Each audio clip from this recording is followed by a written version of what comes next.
You want to do this?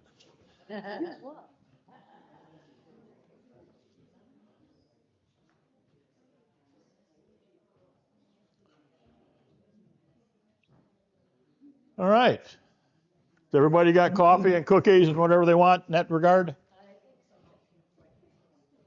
All right, I'll get up here so Lyle didn't have to spin his camera around too much. Hello, welcome to our second hot stove for this season. Lewie Johnson's with us. He's going to talk about his book. Next time we get together, it'll be Tim Riley from the DNR. He's a forest technician. He's going to talk about DNR forest technician stuff. I'm sure you're all interested in that. Tim's a good speaker, and he really knows his stuff. It'll be a good night. So for right now, I'm just going to turn it over to Lewie and let him get started here and do the thing.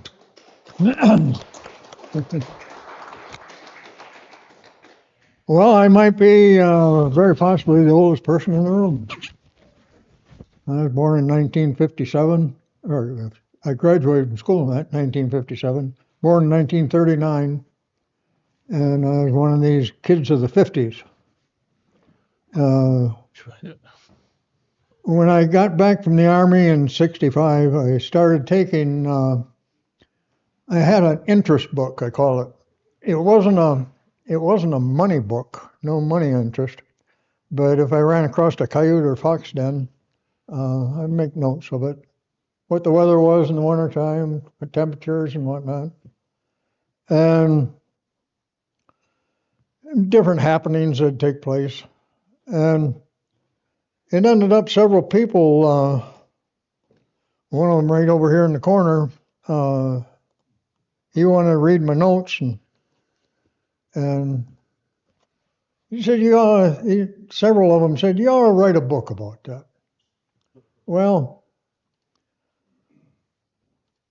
we talked it over, my daughter and I, and for Christmas she gave me a book, a notebook that says, Dad, tell me a story, the story of your life. Well, it sat there for a while, and I still had my interest book, and it went on, and finally several people asked me, what was it like here in the 50s? And I'd tell them, and you should write a book about that. Discussing it with my daughter, and why not? So from then on, we referred to it as a why not book. Why not let these people know what it was like back then? And the big thing is here, I spent my time in the woods. When the trout flies are on in May and June, I spent a lot of time fishing. But other than that, not too much fishing. I walk in the woods with a rifle.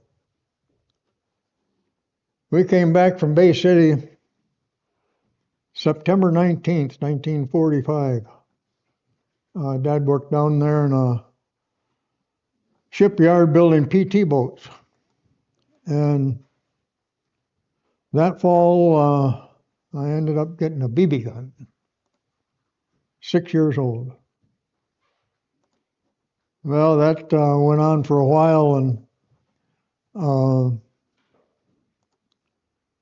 there wasn't anybody around. And the road that I grew up in was Harold's Trail. Now it has a name, but it never had a name for a long time.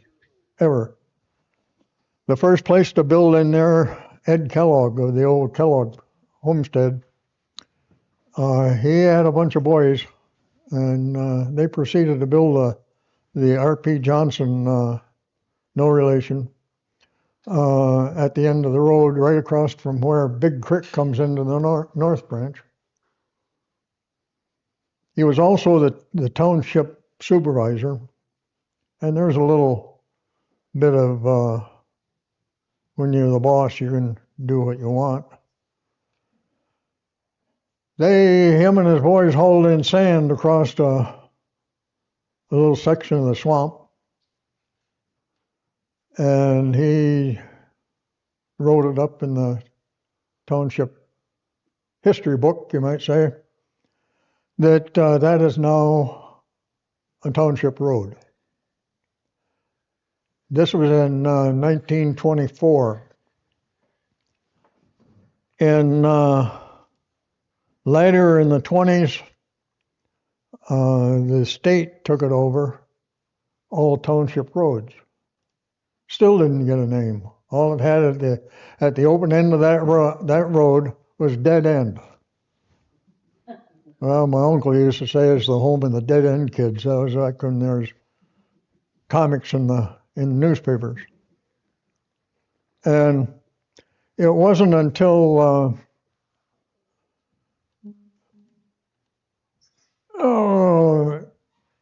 they had to have it with every road had to have a name. And this was after my dad passed away in 91. And the people in there, it started out, Dad was the 5th place to build in there. Now there's 12.5 people living on that road. Well, with their summer places and a few that live year round, including Bill and Marty Gibas right here. And so then it was a county road, but when 911 came in, it had to have a name. Well, one of the guys sat up and sort of took the bull by the horns and said, Harold's Trail. That would be a good name for it. There couldn't be Johnson's Trail, Johnson's Road. They were already taken in the county. And so they put a sign up at the end of the road for 911, and everybody had a street number. And then it had a name, and it's still growing.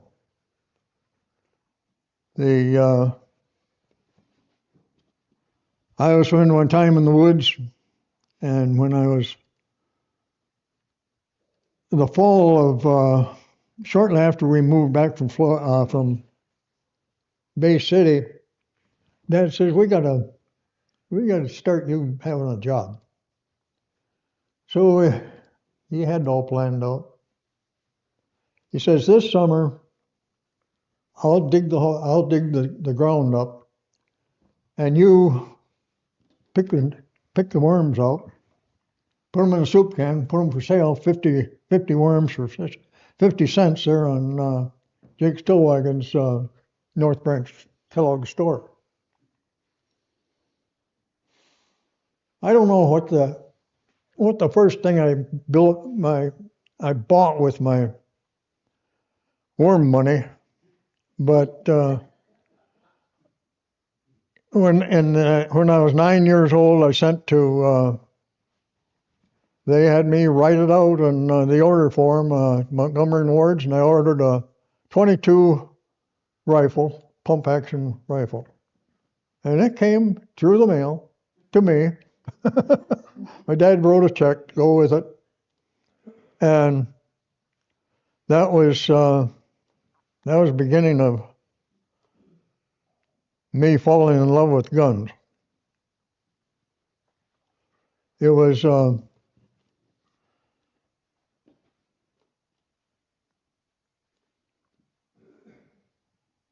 wild country then, it really was. There was no such thing in eastern Crawford County to have a hitchhiker.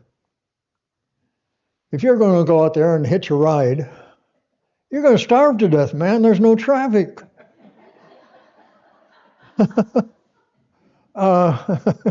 You'd see a skeleton become Paul, and they'd throw him in the ditch, and no more hitchhiking. And so I had the run of the place in the wintertime. Our nearest neighbor in the wintertime was 4 miles away. I lived in that radius all the way around, 4 miles, And I learned those woods intimately as far as 4 miles from home. Tell you how far that was, I hope you're familiar with Harold's Trail, because I was out one winter on my snowshoes, and I walked up on a horse. Well, I ended up, this horse was in a barnyard. That was Junior Wakely's. Everybody aware of where Junior Wakely's store used to be, where Wakely Bridge Road comes into North Branch, and there's a schoolhouse on the other side of the road from that store. Well, it ended up, I was staring at one of his horses, 4 miles from home. I was very comfortable with it. There's no way I was going to get lost. There's Wakely Road to the west, the North Down River to the north, and the river, the main stream, to the south. You can't get lost if you wanted to. And that land was mine. It was all state land. And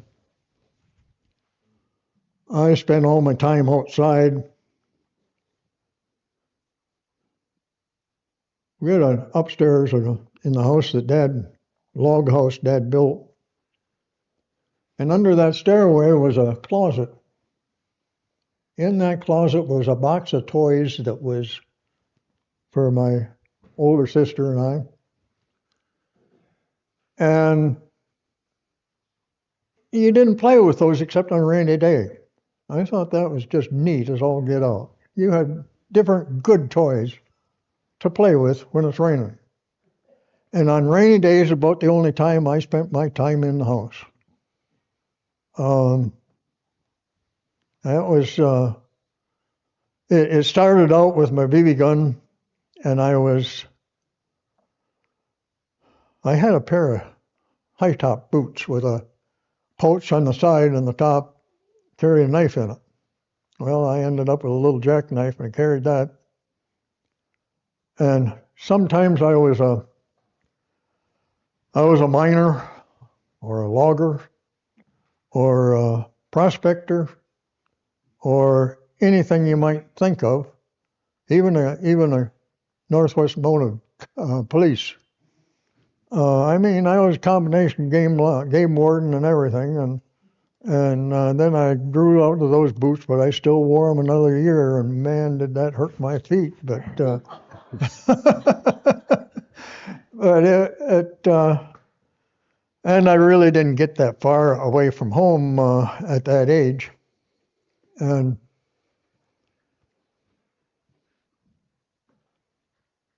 it was when I got my 22.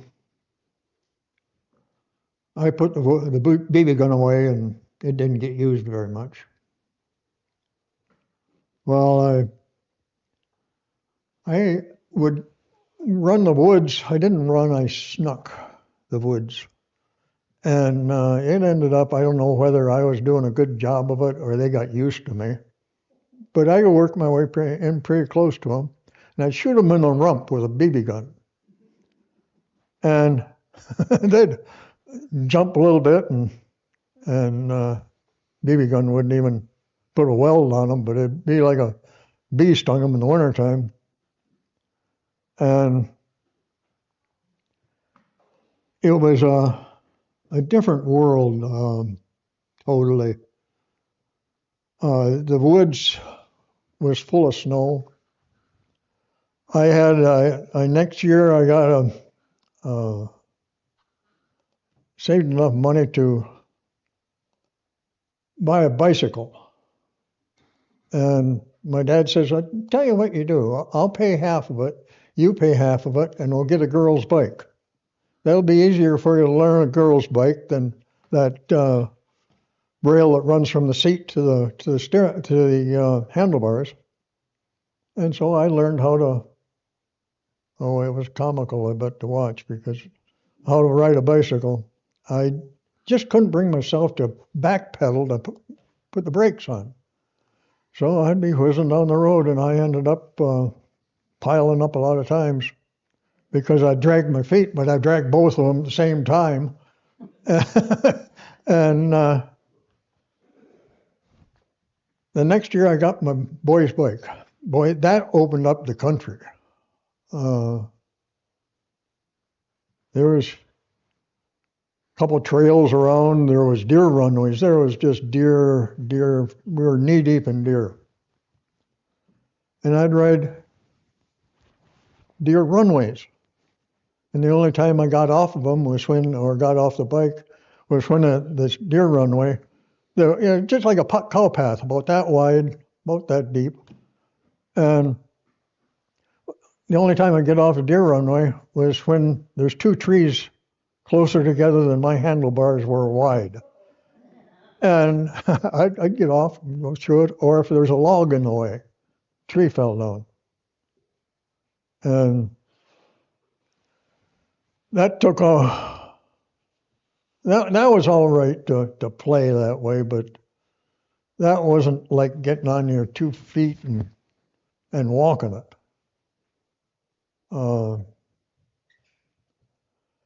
There are certain rules with that bicycle. When you see a car ahead of you or behind you, you stop and get off the side of the road and stand there until that car passes you. And that was adhered to religiously. Another one was, I don't want to ever see skid marks where you lock up the rear wheel and skid to a stop. So we don't treat our equipment that way. And another rule was that bicycle will be in the woodshed every night. It's a nice bicycle. Keep it nice and keep it in out of the rain. It's okay if you want to go riding in the rain, but when you're storing it, put it in the woodshed. And that was gospel. That was the way it was.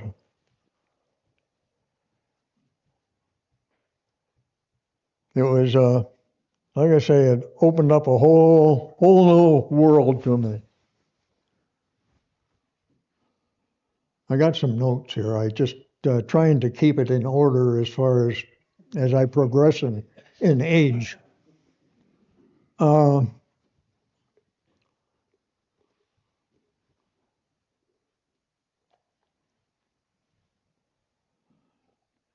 sister and I, Barb, got the croquet mallet out and the wood croquet ball. We had bicycles.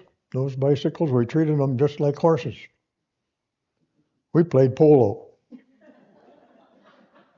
I think one day, and then we saw we were sort of destroying our bicycles because each bike got about 2 or 3 spokes popped out of it with that mallet trying to hit that ball and run. And that's one of many things I tried, and I had to leave it alone. Another one was at the southeast corner of the garage, there was a Norway about 10 inches diameter and a white pine about the same size, about 3 feet apart. And I either saw a Tarzan movie or watching too many red squirrels running from tree to tree. I climbed one of them, probably 8 or 10 feet off the ground. Now, what my plan was, I'm going to shove off here, turn in midair, and grab the other tree. It's only that far away. Well, I let go of the tree, and I swear that I hit the ground before I let go. My knees buckled when I landed. My chin hit my one knee and almost knocked me out. And I'm laying there like Wile E. Coyote. We didn't know who Wile E. Coyote was, but yeah, that hand's okay. This hand's okay. Yeah, the arms are okay. Check the legs. Move a foot.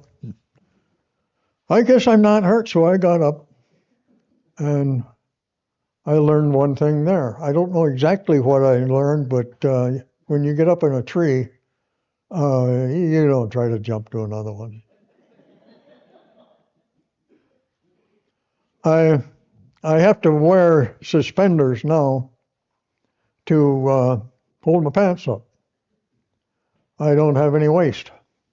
Well, when I was a little kid in Bay City, there would be guys walking by, and boy, they looked cool, high school kids. They'd walk along with he'd have his hands in his hip pockets. Now that was cool. I had overalls, this bib. I'd have my mom tuck my bib down inside, and I'd spend the rest of the day walking and running around holding my pants up with one foot, one hand. I got to have suspenders, or that's what I'd be doing today.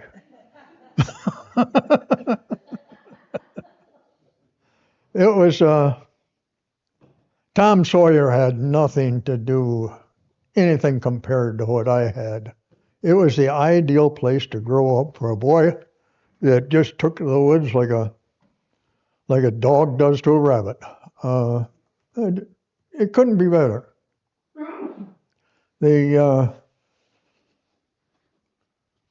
In later life, probably when I was in high school, Charlie Feldhoser was Dad's best friend. He one of the Feldhoser family, and he was probably 65 years old at the time, and I was 15, and Charlie was probably 5'6" and probably 135 pounds. You'd swear if he drank a red pop and stood in the sun, he looked like a thermometer. But he was a wonderful guy. I loved that man. And he'd show up at our place a couple times a year. He had a red Studebaker pickup. And I had 2 beds in my bedroom, foot to foot, and he'd sleep in my bedroom with me. And every morning he would start the day off, daylight in the swamp, the old call from logging days. And he was old enough. He saw the loggers and how they did it and everything. And my mom would always ask him when he came, "Well, can you stay with us a while, Charlie?" "Oh, I probably could, yeah." And he would be there for 3 days, 4 days, maybe 5 days. And Dad, of course, would have a building that he's building on, and he'd take Charlie with him and give him and paid him a good wage when he decided he was going to go home tomorrow afternoon. But we had fox then, and the fox is probably red fox is probably the most beautiful animal in the woods. We had deer that were dying like fruit flies. And it got to the point where you could predict when there was going to be deer dying. That would be 6 days on an average, 5 to 7 days, after it was 30 below zero. There's people here who've lived here a long time and never seen 30 degrees below zero. The coldest I've seen was 44 degrees below zero. And what we would do for hunting fox, we'd have people in rifle season, anybody find a dead deer that had short horns on it, somebody saw the horns, shot it, but they weren't 3 inches long. And then the deer started dropping, and a dead deer might be skinny. Their stomach, I've cut them open before, and their stomach was full of pine needles. No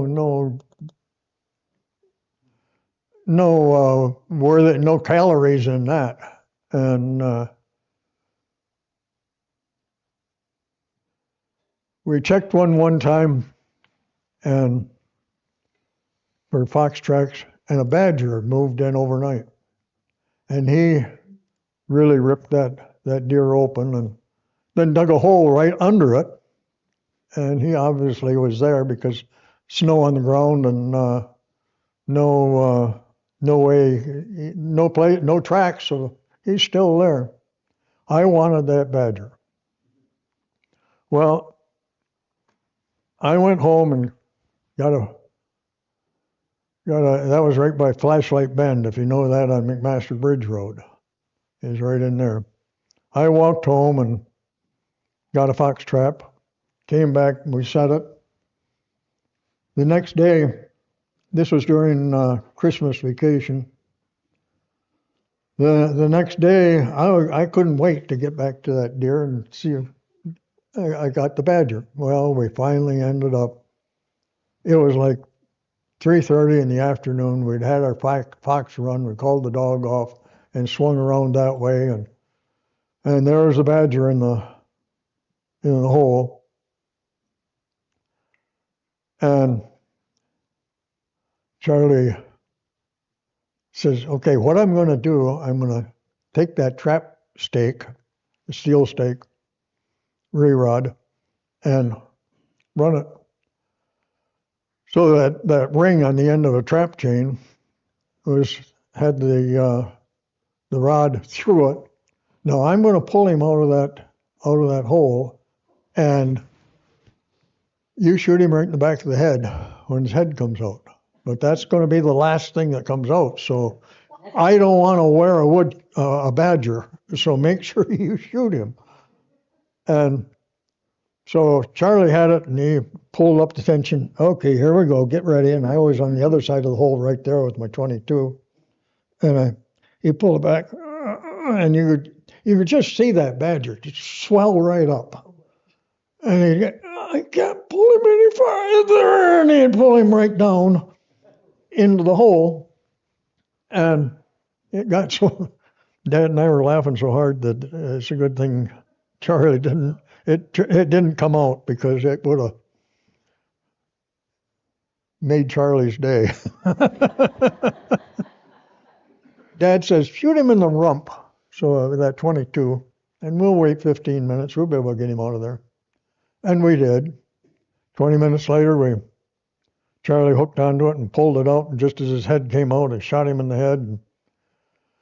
And that badger, he was full grown, and I wanted to have it tanned. And Clayton Griswold, the guy that built a cabin in on our road, a summer place, now he happened to be up there in the winter, and he wanted to buy a fox hide from me that I'd got shot earlier that Christmas, New Year's vacation time. And he says, "How much do you want for it?" I told him, "You take that fox hide and the badger hide, have them both tanned. You keep the fox, and I get the badger, and we'll call it even." Well, that badger skin laid on my mother's piano bench for 35 years probably, and it was rather unique. But that's one of the Charlie Feldhauser's stories. Another one, when we were chasing those fox, I like to spend time with him, because he was an old timer. He was here when they logged it off in the 80s. And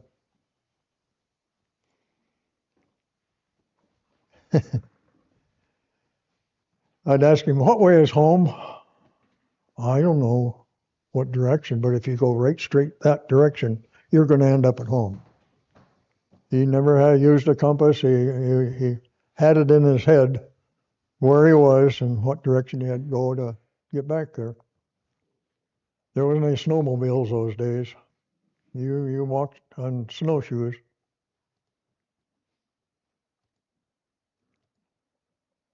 And we'd be walking along, sort of following, cutting ahead of the dog that was out in front of us for a mile.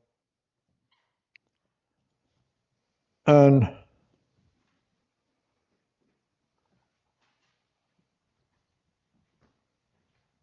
I'm trying to put it together.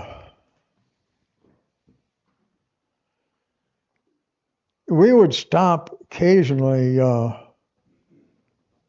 during this walking. We didn't just walk. We in position on the side of a ridge that the fox used to run on the edge of ridges instead of along the top or down where the thick brush was. Yeah, right there, right there. What is it, Charlie? There's a good setting log. So we sat there for 15 minutes and our legs would be all set, so we'd take off again. We came to one spot. He says, right here somewhere within 200 yards, there used to be a cemetery. And I've checked that over and over, and I've never found anything that looked like an old cemetery with wood caskets and that would rot, and there'd be obviously in a pattern. It was the old Ori Fraser had a place on the other side of the river on a high bluff back in the logging days, and there was a way station for a stagecoach that ran from Perchini, south of Grayling, an old ghost town now, to Hillman, and that was about halfway there. And there's a lot of stories about him that one was he killed his son with a hoe handle or some malfunction. And Charlie was one of these guys that had a corner of a coffin, carrying him in there where they buried him in there. And what did they do about it? No, back then there wasn't any. Everybody took care of their own problems. And a lot of rumors about Rory Fraser. There's a bridge across North Branch there that I have two beautiful pictures of it from the top of that bluff.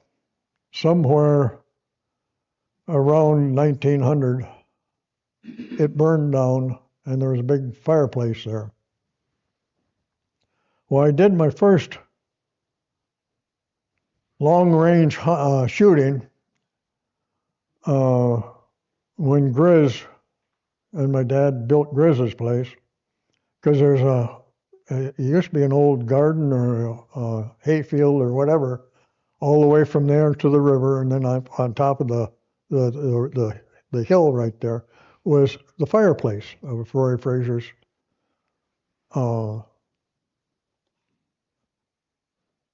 I don't know, call it a hotel or what it was, but it's just, they said that anybody that got on there with a pocket full of money and floundered it around, that when time for the stagecoach to leave the next morning, that old guy wasn't there.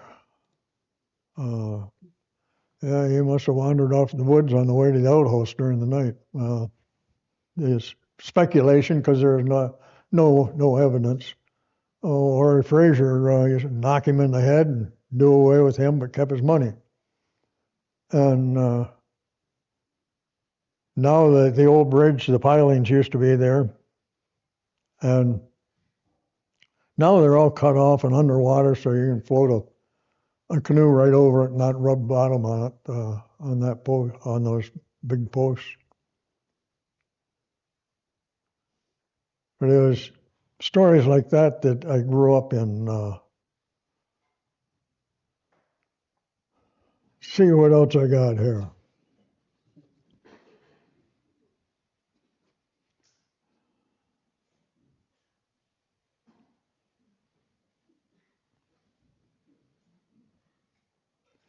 Well, that back in front of Grizz's place, that was all open to, it was just over 300 yards to that fireplace on top of that hill.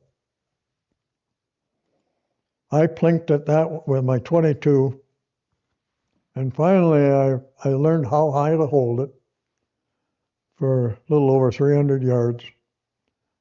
And pink, tunk. I could tell when I hit that fireplace. And long range shooting has been a hobby of mine for years. I shot competition for 28 years, something like that. But that was the first of it.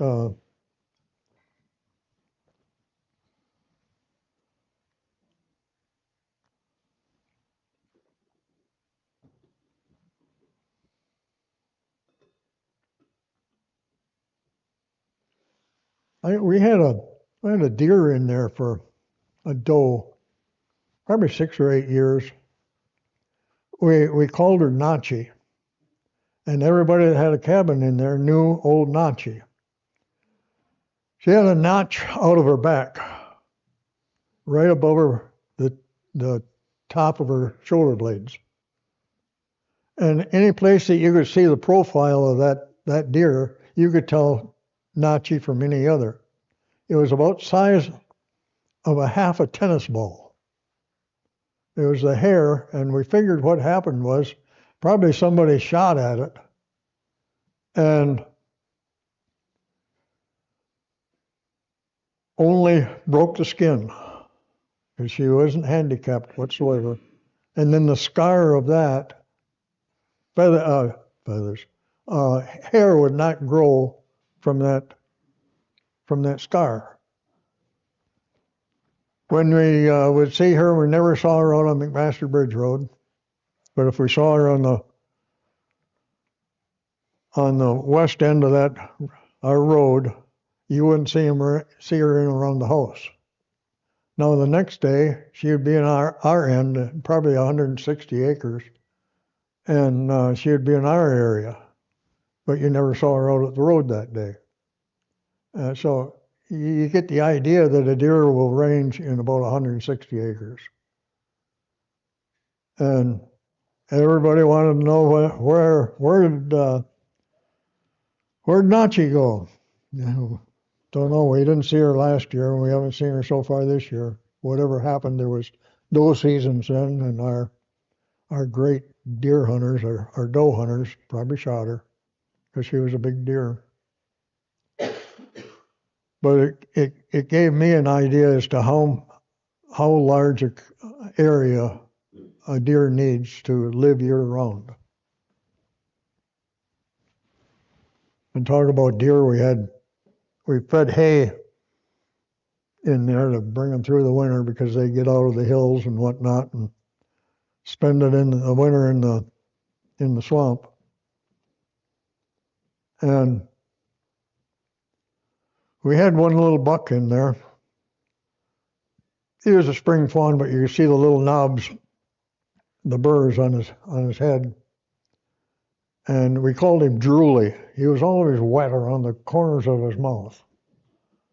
And we'd take the hay out for the deer on the north side of the house, within 15 feet of the house. And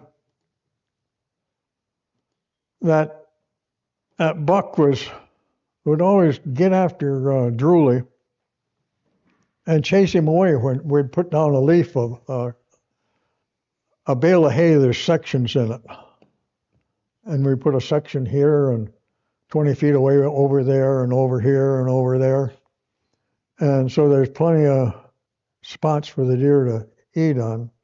And this buck would chase that little buck fawn around and kick him away from wherever he was going to eat hay. Well, one day, and we were fortunate enough to see it, he chased it away, but Drooly didn't go anywhere. He stayed there, and the hair on the back of his neck reversed, and he reared up on his hind legs and went after that buck. And he leaned this buck right into a balsam tree. And he was leaned back like this, and there was just hair flying from his chest of these sharp front feet of of a buck fawn, and he just whaled the hell out of him. And finally he rolled to the side and he was able to put his weight against the leaves instead of back against the trunk of the tree, and he got down. After that, he never bullied little Drooly.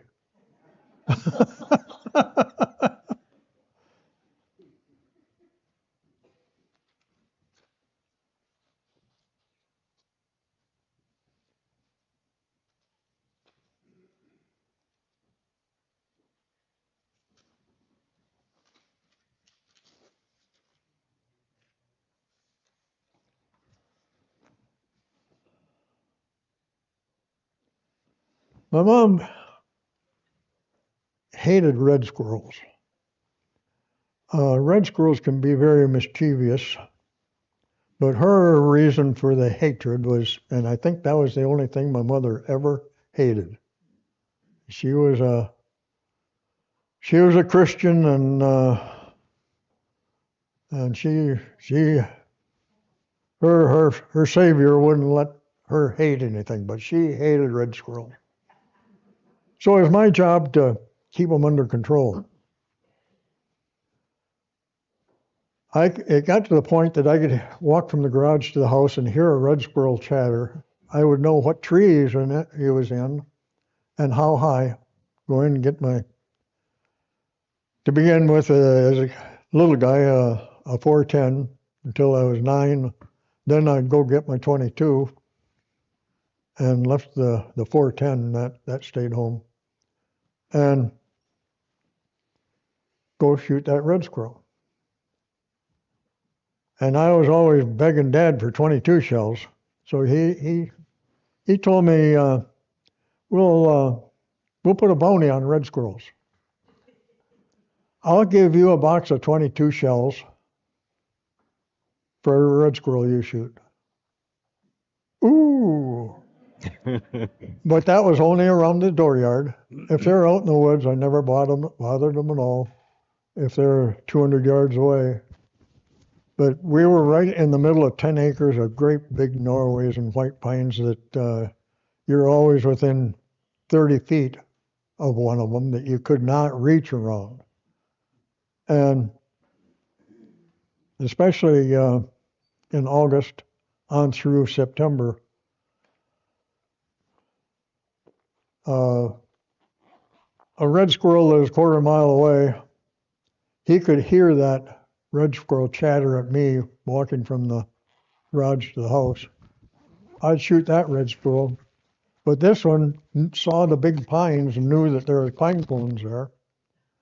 And I'd be after him the next day. He'd be at home right there in our yard. Well, the year that I turned a sophomore at the last day of school, till the first day starting in the 10th grade, I shot 89 red squirrels. The next year, from the last day of school until the first day in the fall, of which would be the day after Labor Day, I shot 98 or 87. 87. Then I shot 78 the first year. The next year I shot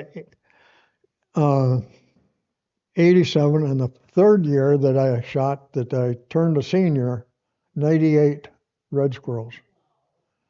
Now, a box of 22 shells on this table would take up quite a bit of space, 50 rounds per box, and but it got too, I don't know about too expensive, but there was still, at that point, it got to the point that there was always 22 ammunition available.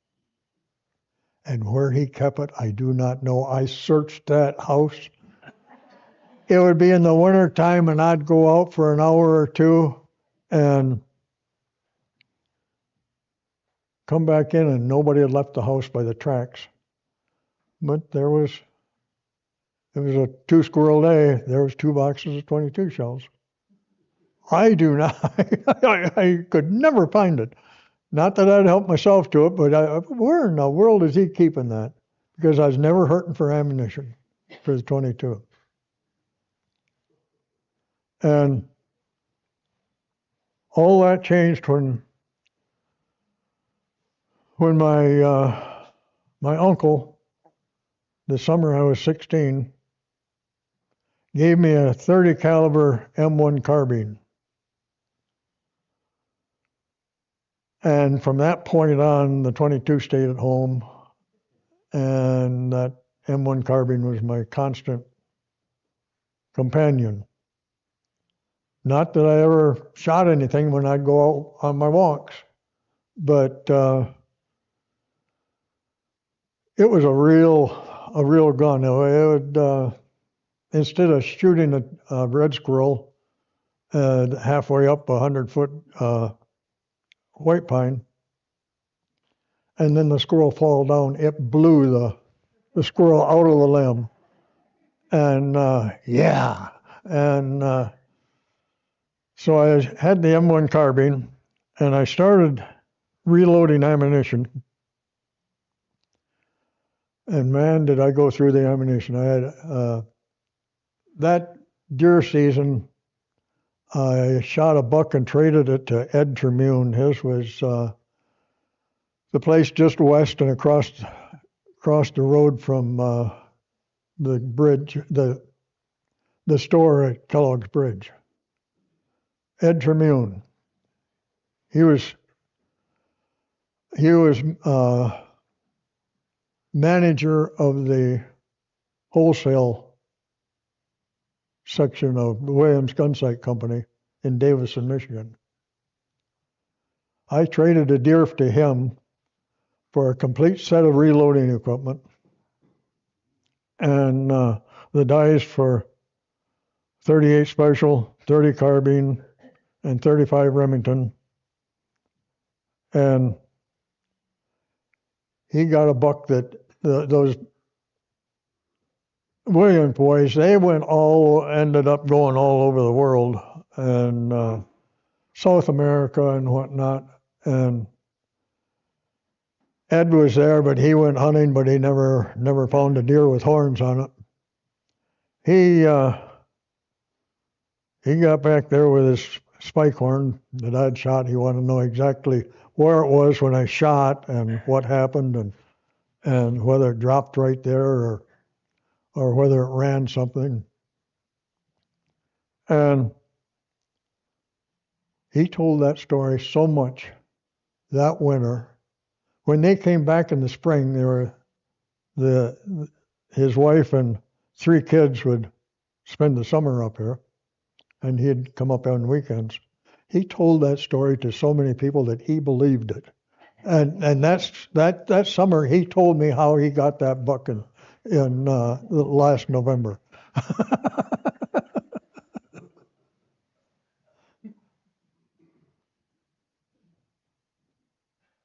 Yeah, that M1 carbine.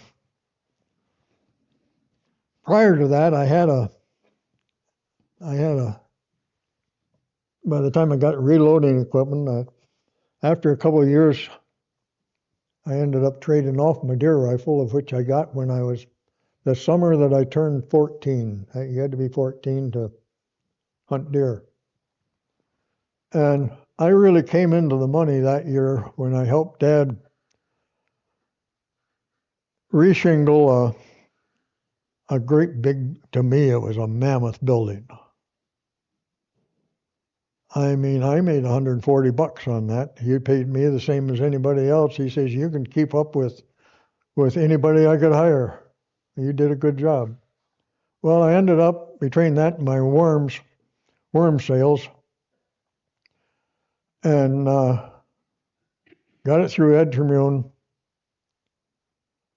and got a brand new Remington pump, 35 Remington. Well, I hunted deer, and I loved to hear deer stories, like Junior Wakely's store being the store. He had a mounted head in there. Junior, how did you get that buck? I just wandering through the ridges and hills, and there he was, and I shot him. Okay, I marked that on my mind. You got to walk the ridges. Asked Grizz, how did you get that buck? Well, I was just sneaking, poking down through the swamp, and there he was. Aha, you got to walk the swamps. So the first 2 years, Dad and I would go out. We'd come in probably at 9:30 in the morning. We'd see all kinds of deer, but that's how I spent my first 2 deer seasons. Well, along about September of the following year, when I was 16, 14, 15, 16, when I was 17, Dad says, I gotta sit down and get you headed into deer that have horns. Because I'd be walking and I'd see all kinds of deer. I didn't know what the world they were. All I saw was a tail. And I'd come in for lunch and, well, how many deer did you see? Well, I saw 42. Only one, I know one was a doe. Dad says, right here in the living room, if there was a buck in here, where would he have to be for you to not see him? He had to be hiding behind the couch. That's exactly what you have to do. You have to go out there, build yourself a little blind that you can move in and that they can't see it through the brush that was the blind. You know where the deer are. And my favorite deer hunting spot was right where Bill Gabus lives right now, on that ridge. And so I started setting. That season, I shot 2 bucks. The next year, I shot 2 bucks. And I've been shooting bucks ever since because I've been hiding behind the couch. It was a wonderful, wonderful thing to live like that. I don't know how many deer licenses I shot 2 deer, 2 bucks, and he had put his tag on one. But that was all right. He was deputy sheriff. And if he saw a buck, he just shot it and put a red tag on it that this has been confiscated. And he'd hang it there until all at once it wasn't hanging there anymore, and he was out in the garage cutting it up. But he was a good deer hunter, but he would rather be trapping. He loved mink and muskrat trapping. And in the spring, it was beaver and otter trapping. One time we had the trapping license up here north, old Clarence Stillwagon, Ruth Cade's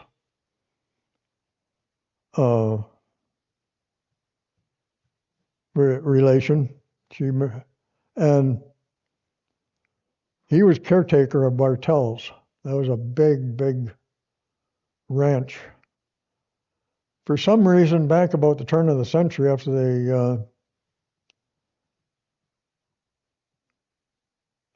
the big pine were gone, there was sheep ranches. I know where there's 4 of them. One was what's the Warbler's Hideaway now, between the 2 branches of Big Creek, and one at Lovells, right across the road, Bald Hill Road west, up on top of that hill across from the cemetery. And it was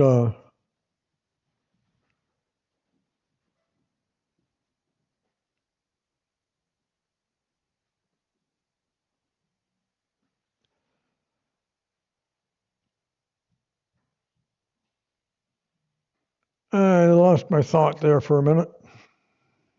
So I was skipped to something else. Yeah, quit.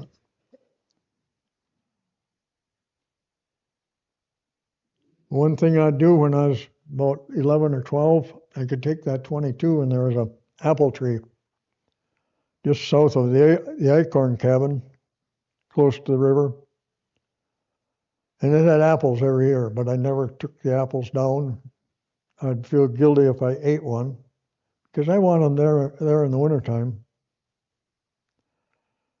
And I'd get as far away from that apple tree as I could with my 22 and then shoot an apple off of it. That started my long range shooting. And today, I bet that apple tree is still there. You ever see it below your cabin, Bill? It'd be right there in Lou Gunther's yard there somewhere. Just downriver. Yeah. Still there. When they're frozen, you hit them with a 22, they just explode. It's like a light bulb would.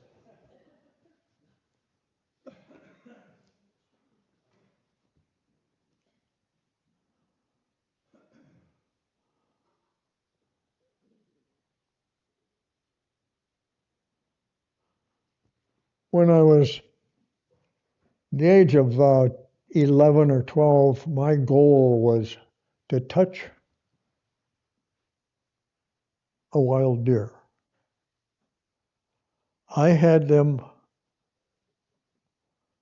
I could write a journal complete on where the deer will go if you are here, and if you're there, they go another way when they run. But they always traveled this way to come in and that way to come in. And I'd hide behind a tree and with a runway that was right next to it.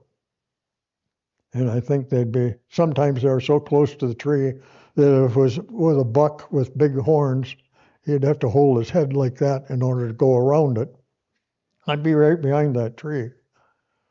I've reached out and been just a shy foot of being able to touch it. And I never was able to touch a wild deer, except the ones that were starving in the wintertime. And until I've got enough information on them that I cut their stomachs open and their stomachs were full, but they died because of starvation. And their stomachs would be full of pine needles. No value whatsoever for them. But their stomach was full, and like I say, we could find dead deer even when we were feeding them, and there's constantly deer coming in, and we'd have 50 deer in our backyard without any effort at all, but only 25 piles of hay. Well, a doe will feed with her fawns, so that took care of 3 of them. Bucks would not. You could see they lost their horns, but you could see where the knobs on their heads, the burr, and they didn't eat together. They were together, they'd come in together, but they wouldn't eat in the same pile. And there'd be more deer than what piles there were. And I learned so much about deer, what they'll do. They try to trick you. For one thing, they'd see us in the window, and they're from me to you away from the house. And you get right up to the window, and it sees you, and yeah, I know what you are, I think. And they'd put their head down as though they're feeding, but they're looking right out of their eyebrows. Their lips, you can see their lips. They were waiting for me to move. And I've had them do that in the woods. They stand and they stare at you for so long, and then they put the head down as though they're feeding, but they're looking right through their upper eyebrows, and all you have to do is move, and they know what you are then. But do we have any deer hunters here? Only one? Oh, come on, give us, boys. Okay, how many bow hunters are there?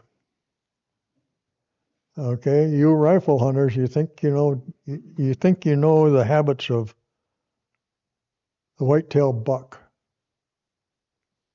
I challenge you to hunt 3 years in a row, and I guarantee you will know 5 times as much of what a buck does when the rut is on. A rifle hunter never sees a buck breed a doe. You stay in the woods bow hunting, you're going to see it, because there's brush between you and it. And you never want to purposely scare a deer if you're deer hunting, because for 30 yards all the way around that, they give off a scent gland, and I don't know what one it is, that there's danger, and they whirl and they get out of there. That is dead for at least 40 minutes, over a half hour. Even though a deer has a 15-minute memory, they can be running. You can hear a pickup with a couple of guys, and they got the music on, and it's loud, and they're driving along with the windows open, and the deer come running in from that trail road. And then for 15 minutes, they'll keep looking back, see if that trail road is being used. For 15 minutes. 16 minutes, they're just as liable to go in that direction as any place else. But if they leave, they do not go there within 20 minutes. And that scent will be there for about 45 minutes, because you will see deer coming, and then they come in, and then they spook before they get to where that deer was. And if you want to spook a deer, be waiting behind a tree when they come by and they see you at 6 feet, and you go. They are spooky as all get out of a wet, round eyes. They're too close to anything.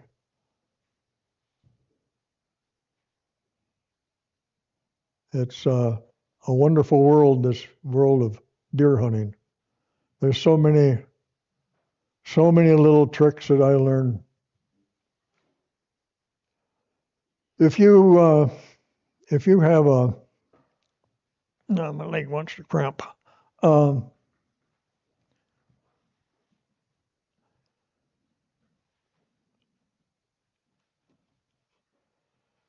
me show you. I got the eyeballs.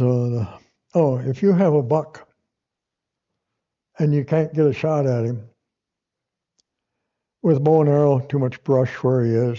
If he was 20 feet away, it'd be a good killing shot there. Or with a rifle, you have to bring the rifle up real slow while he's looking right straight at you. And he has for the last 3 or 4 minutes. He knows your profile and waiting for you to do something. Everything's cool. Keep coming, bringing up your bow or bringing up your rifle. But when you see those ears lay back, within 5 to 7 seconds, he's gone. So you might as well snap shoot right there. Forget this moving so slow. Take your shot right then, because in 7 seconds he's panicky. He's gone. We had the trapping. I remember what I was going to get at Bartell's up here, on up the North Branch, around the county line up there somewhere. we had trapping rights for mink and muskrat. And we'd go up there in deer season, well, before deer season too, but during deer season, we would, at one spot, we could drop off the canoe. We could drive about 1.5 miles and then cut across, and with about a half-mile walk, we could be back at the canoe and float down. So we were carrying the canoe in, and like I say, this was deer season. Dad says, look off to the right. And there's a buck over there, about 4 point. And about that time, he spotted us. He was in the open brush area, ground cover, but just sprinkled with popples. No cover for that deer at all. He looked at us and he played it in his mind, and then he started melding. Just so slow that if you weren't looking right at him, you'd never catch your eye. He ended up laying down with his chin stretched right out in front of him. The highest part was his front quarters. We got even with him, and just as we were passing him, he just exploded out of there and was gone the opposite direction than from us. I've had deer do that to me, go out behind me, and I know there couldn't be a deer there. But by God, you walked by him and he went out behind you. They're a crafty critter. How are we doing on time?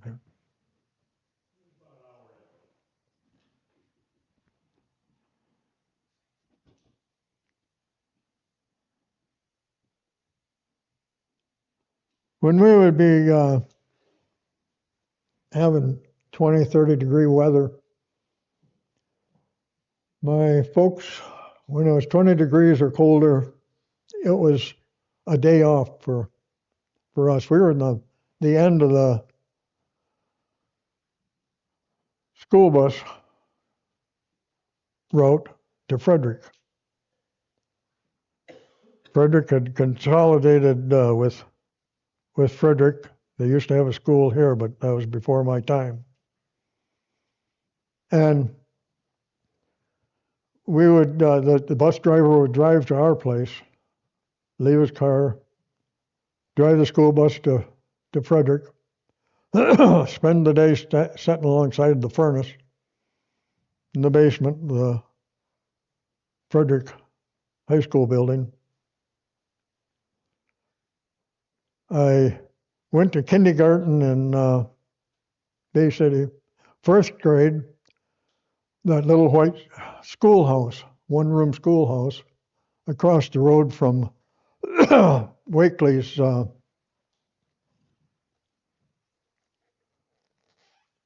grocery store.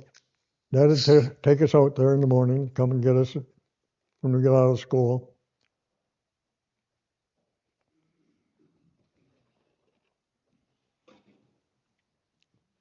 And then Frederick got a school bus, and they were able to come down. They left the school bus at our place. We were the first ones on and the last ones off. And if it was 20, 30 degrees below zero, my folks wouldn't let us go. There wasn't any traffic out there. If that school bus broke down, couldn't run, no heater, out in the Skybarians, and a hell of a walk for first and third graders. But that carried right on through school. If it's that cold, you don't have to go to school. Just due to breakdown or getting stuck. Just a safety thing. Dad was on the school board, and that was a justifiable absenteeism. And talk about school and him being on school board. When I was in 1955, I was 16 years old. He came home from a school board meeting the day before, and when he came home today, he says, "Son, I bought you some land today." And I told him, "What am I going to do? Move out, buy a tent, buy a cot?" No, you'll see the day that a man has 80 acres of prime deer country, he'll consider himself a rich man. He bought that 80 acres from Roy Pappenbush because Roy had asked him if he knows anybody that wants to buy a wild 80 acres. And Dad had told him, "You hold off a day, don't tell anybody, and I'll let you know tomorrow." Well, he went up and checked it all out. He bought 80 acres on it, not improved, but on a county road, Marker Road, that's behind Maple Forest Town Hall. In 1955, he bought 80 acres for $1,600. $20 an acre. And that was 1955, 7 years before I-75 came through. Now people want to come up here, they're buying all the land they can, and they want to be within 15 minutes of I-75. And the people, a parcel comes up for sale, and it's the realtors that buy it. They can, I forget now, I used to be an assessor, but I forget now how much they could break any parcel like 40 acres or 80 acres up. It was something like 10 parcels. You could get 2.5 acres, and a maximum of them would be like 6, and all the rest could be on 2.5 acres, where the first ones were 10 acres. And everything's being eaten up. And he saw that in 1955 that people was buying property then. These GIs came home from World War II, and what they heard several of them say, that's what I moved up here for. They wanted to have own property, build a couple cabins, and his wife would take care of feeding those campers, have cooking facilities in the cabin where she didn't have to, but if they didn't want to do the cooking, just a bunch of men, she would provide them food. And they wanted that, and then he would be a fishing guide. In other words, he'd spend all summer fishing. And in the winter, there was no traffic whatsoever, no reason for anybody to come up. There wasn't any lakes around. People just didn't walk in a mile to dig a hole in the ice and ice fish. And that's how he was going to live when he got home from the South Pacific or wherever. He was going to be a fishing guide, and the wife's going to take care of two or three rental cabins. Maybe I'll build another one after a couple of years. Well, this lasted about 2 years for the wife. She said, "Get me out of here." Between a darn near depression in 45 and 46, there wasn't anything being built, and there was a mass migration out of here.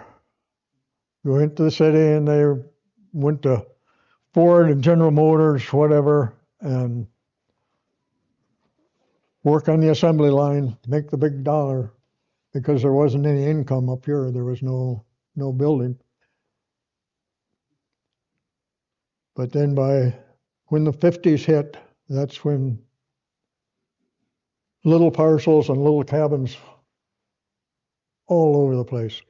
The road I grew up on, Harold's Trail, when Dad bought that in 34, September 2nd, 34, I just read the notes on it. And 10 acres, a great big Norway and white pine. That's where he wanted to live, 500 feet from the river. And he built quite a few places in there, but I guess there's probably a dozen and a half places in there now. There was only 4, and they were right on the river. And there's people in there on Harold's Trail that live year-round now. It's not like it was. You built log cabins? Yes, it was. He was a carpenter. He loved to build with natural logs. Did he build anything in this area on Bald Hill? No, KP Lake, some log work there, but all the rest of it was on the mainstream and the and the lower south or north branch. Well, he was in the CC camp. He had bought that 10 acres, and he built a cabin in there, a 2-story log cabin. And that was our main house. There'd been two additions put on that.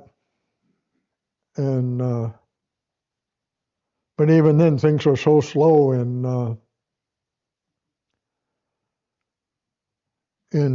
46 that people were begging for work, but there wasn't much work. Did he do the fieldstone fireplaces and the whole 9 yards? Paul Loeffler, if you go right on up this road, the stone places on Twin Bridge Road, natural stone. Paul Loeffler, an old German individual, would build one of them. He built the first one and he lived in it, and then he built the second one and he moved out of that one into the next one and sold this one. And then as he leapfrogged and moved into the latest that was built, and every place that Dad built was had to have a fireplace. And of course, it was Paul Loeffler was the guy to have it done. I mean, he put the draft in it in the right direction, and it would not smoke up the house when you started the fire in it. But when he built it, it was me, the kid, job to be a mason tender for him. And we'd get there the first day, and old Paul would say, "Louis, tell you what we do. You haul the brick, you haul the block, you haul the stone, you build the scaffold, you mix the mortar, you deliver the mortar, you get the water for the mortar, and me, Paul, I'll do the work." Holy cripes, man, there isn't anything else to do.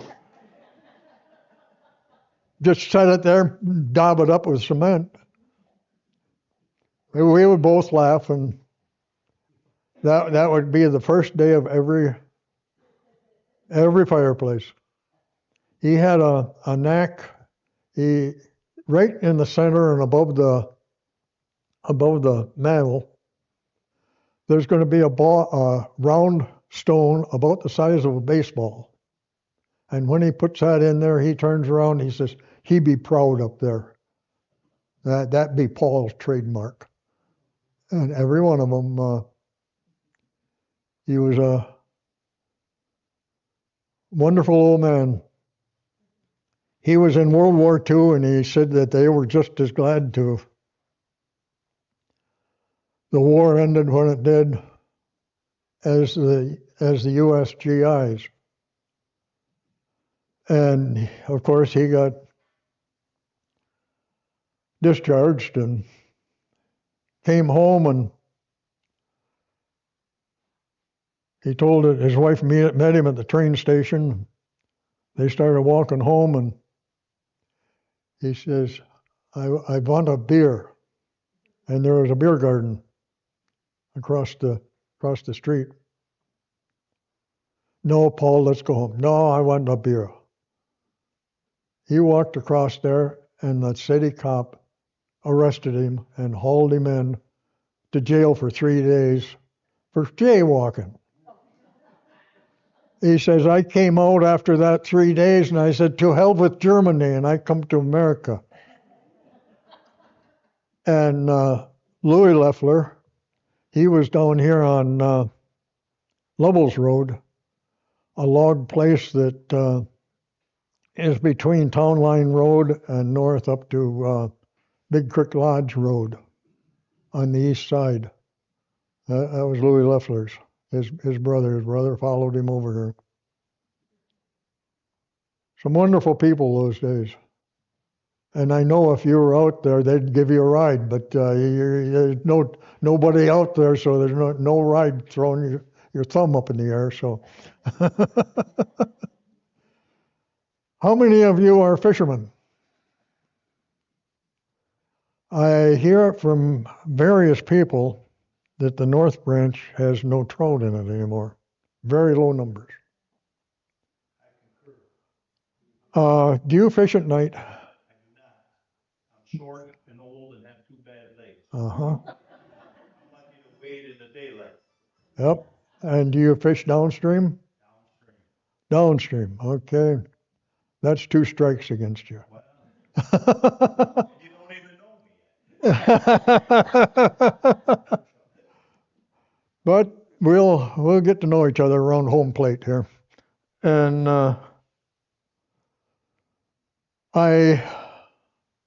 to begin with, I could never catch a fish downstream. For one, you're fishing for an individual trout that is feeding, and you lay a fly upstream of him, and it floats over him, and then the current drags him across the top of anything that's 12 inches long and longer will be down for a half hour at least. He won't feed. And if one does strike, I have the opinion that I was pulling the fly out of his mouth. Instead of being below him and fishing upstream and striking into him. Yeah. I fished the Black Hole last summer, and took a friend of mine in there that we usually fish the Black River system. He'd never been down there. And I said, gotta show you where I started. The black hole on the North Branch? Yeah. And we were in there quite a while, and between us, we got 27 chubs. Yeah. Mm-hmm. And I understand that it goes against motherhood and apple pie to eat a fish, a trout that you catch. Well, I like to keep 2 for breakfast. The others you put back in. What do you do if you get a 20 incher? I never got a 20 inch. And you haven't ever got it. You got to fish at night to get those guys. I got a 17 and a half in the Uh-huh. brook trout. I got a number of 11 and 14s down here when I was a young man. Yeah. Those days are gone. And I can believe that you might have a low count on how high does the flies only water? Is it up here at Lovells now? Flies only water goes up from by the sheep ranch all the way down to Maine. Okay. It only went to Kellogg's Bridge in the 50s. And that is heavier water down there because Big Creek adds about 25% to it. And there's too many people that would fish at night and they'd get some of these big guys. I'm talking my biggest fish that I caught, and I did that when I was 16, 27 inches in the North Branch. Those fish are still there.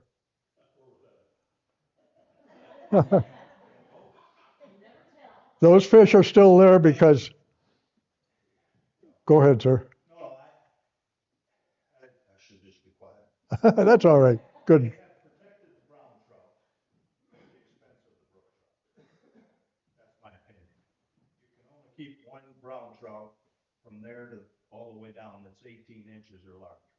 Right, So they protect right, the brown trout. right. Brown trout eat a lot of brook trout. Oh, yes, and baby browns too. Yes, and They're a cannibal. I prefer brook trout just because that's how I grew up. I prefer that. Just like Uh-huh, yeah, the sign on the wall. yeah. The painted up belly on it. Yep.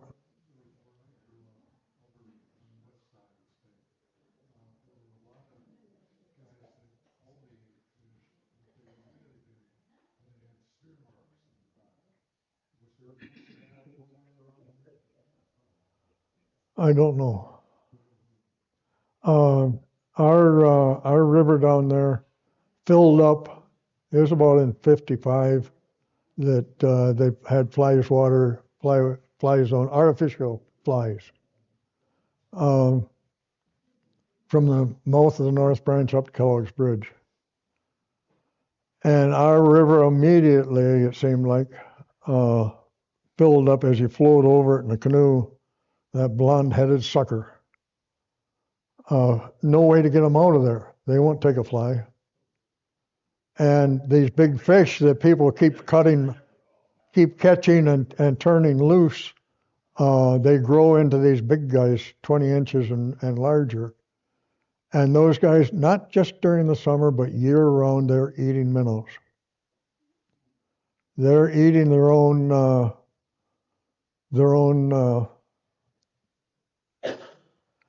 results of their spawning beds. And there's no way to get them out of there unless you fish at night. Sure. Sure. Well, we're about on the time thing. Okay. I just had two more things. Dad and I were building a place on the end of Morley Road, a bunkhouse at Long's. And we'd hear whoosh. After about three of those, I asked Dad, what in the world is that? He says, I don't know. And then we heard whoosh, and we looked up, and there was two eagles up there. And one eagle, the one that just came down, took up the position of, I don't know, it's hard to judge how high birds are, but I would say 80 feet high, just loitering around and not moving any, but circling the same area. And the other one that was on that level, it's riding the currents and going up until it's just a speck up there. And you'd swear that it was a baseball, not a big eagle. It'd get up there, look around, fold up its wings, and just dive straight down on this eagle here that's circling down here. You'd get 50 feet from it. Now, this one down here would just slide over to the side and whoosh, as this guy came down. And then this one that was down here goes back up there, and we watched them for a half hour. And they did that probably 4 or 5 times, maybe longer than a half hour. I don't know. I never saw it before. Haven't seen it since. Whether it's something of a mating schedule, courtship type thing, I don't know. And another time, talk about 20 and 30 below zero, the river would freeze over, and it would back up, and the ice that it would leave was 1.5 foot above the river once it leveled off and the runoff was used up from spring melt. And that would leave shelf ice, sometimes as wide as this table is wide, but most of the time 5 or 6 feet wide. It was just like a sidewalk. You could walk on that just as quiet as anything. And right out in front of Whippoorwill Camp, Garber's cabin there on the east side of the river, came up, and peg alders were on the bank there. And I walked right up and something, and it startled me for a minute or so. It's a wonder I didn't pick up my gun and shoot it.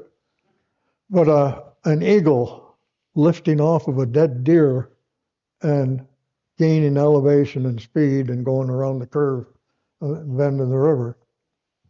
And I had walked within 6 or 8 feet of an eagle before it saw me. I didn't see it until it had jumped off the deer. And that was a deer that had starved. And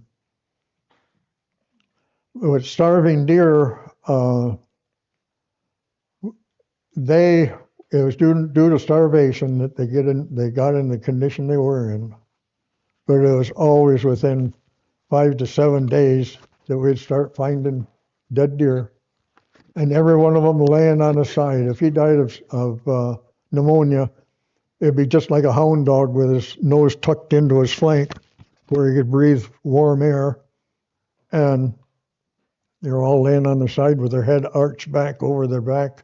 I couldn't make them come anymore when they're even freshly dying, and they get pneumonia. And all the deer that died due to starvation, sure, it was due to starvation, but pneumonia killed them. Okay, sir. All set. Thank you. Yeah, books up here, if you want to buy one, if you want to get one of Louie's books, then you've got a file here, and I'm sure he'll be willing to let you have one. Thank you, Louis, appreciate it. You bet.